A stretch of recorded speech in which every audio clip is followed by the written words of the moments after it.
අද මම හදන්න යන්නේ පොල් කිරි වලින් කැරමල් පුඩිමක්. භාජනයක් ලිපේ තියාගෙන ඒකට සීනි මේස හැන්දක් දැම්මා. ඊට පස්සේ ඒකටම වතුර මේස හැන්දකුත් දාන්න ඕන. දැන් මේක විනාඩි 2-3ක් යද්දී කැරමල් වෙනවා. මෙන්න මේ වගේ.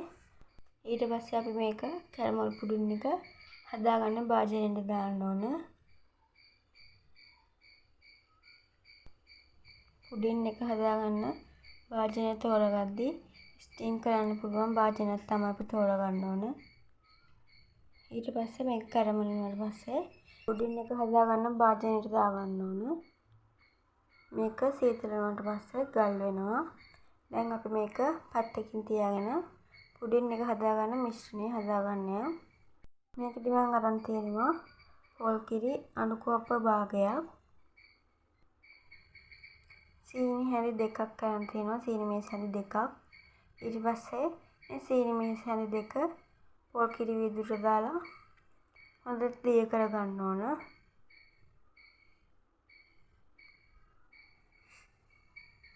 කැට හිටෙන්නේ නැති විදිහට හොඳට මේක දිය කරගන්න ඕන.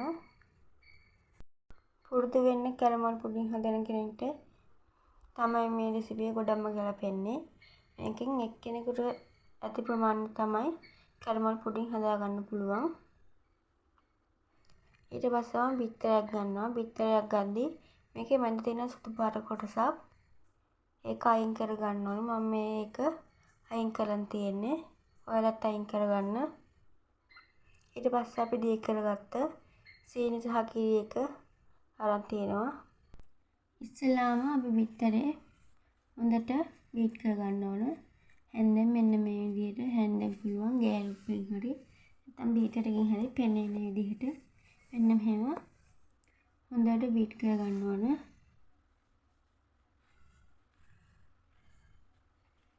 ඊට පස්සේ අපි මේකට අර හදාගත්තු සීනි සහ කිරි මිශ්‍රණයත් මේකට දාගන්න ඕන.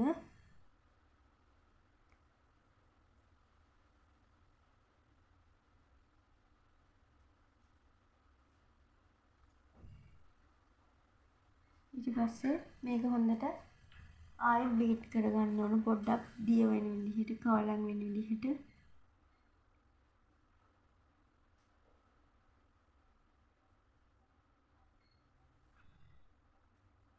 මෙන්න මෙහෙම චුට්ටක් වෙලා හොඳට කවලම් වෙන විදිහට බීට් කරන්න ඕන. පෙන ගතියට එන්න.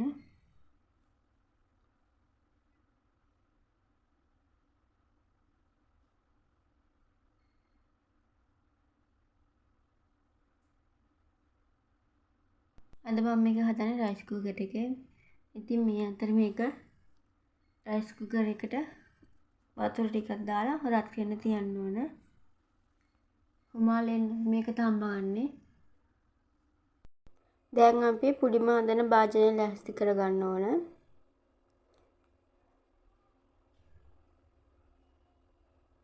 ඒකට මේ හදාගත්තු මිශ්‍රණය දාගන්න ඕනේ. ඉස්සෙල්ලාම මේක දාගන්නේ පෙරාගෙන දිය වෙන දේවල් තියෙන්න පුළුවන්. සීනි, බිත්තර වගේ ඒවා කොටස් දිය වෙලා නැති වෙන්න පුළුවන්. ඒ හින්දා අපි මේක හොඳට පෙරා ගන්න ඕන.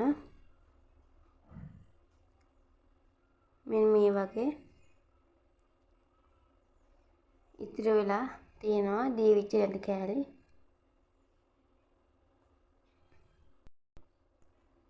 දැන් අපේ වතුර එක පාගෙට රත් වෙලා තියෙන්නේ.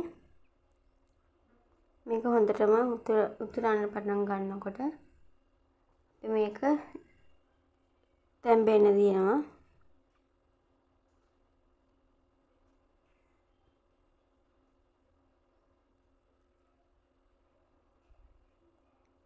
දැන් අපේ වතුර රත් වෙලා තියෙන්නේ. දැන් මේක තියලා උඩින් පියනකින් හරි ඇලුමිනියම් ෆොයිල් එකකින් හරි වහගන්න ඕන.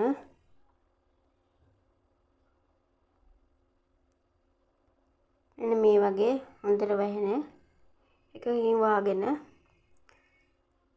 රයිස් කුකර් එකේ උඩ පියනුත් වහගන්න ඕන.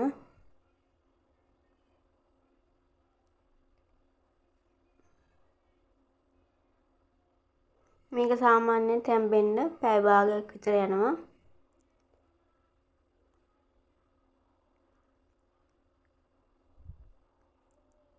පැය භාගයකින් පස්සේ මෙන්න මේ විදිහට හැන්ද දාලා බලනකොට හැන්ද ගෑවෙන්නේ නැත්නම් හොඳට තැම්බිලා තියෙනවා මේක. මම තව පොඩ්ඩක් විනාඩි 45ක් වගේ වෙන්න මේක තව පොඩ්ඩක් හොඳට තැම්බෙන්න තියා ගන්නවා. විනාඩි 45කින් පස්සේ අපි බලමු මේක.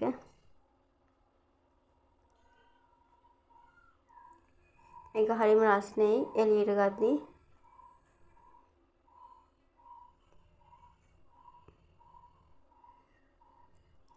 දැන් අපි මේක එළියට යන එන්න මේව වටේට පොඩ්ඩක් වේව කරගන්න ඕනේ. නැත්තම් මේක කැරෙන්න පුළුවන්.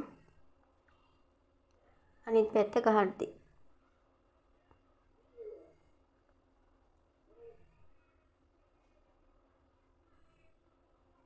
මෙන්න තියෙනවා අපේ රසම රස පොල් කිරි වලින් හදපු කැරමල් පුඩින් එක.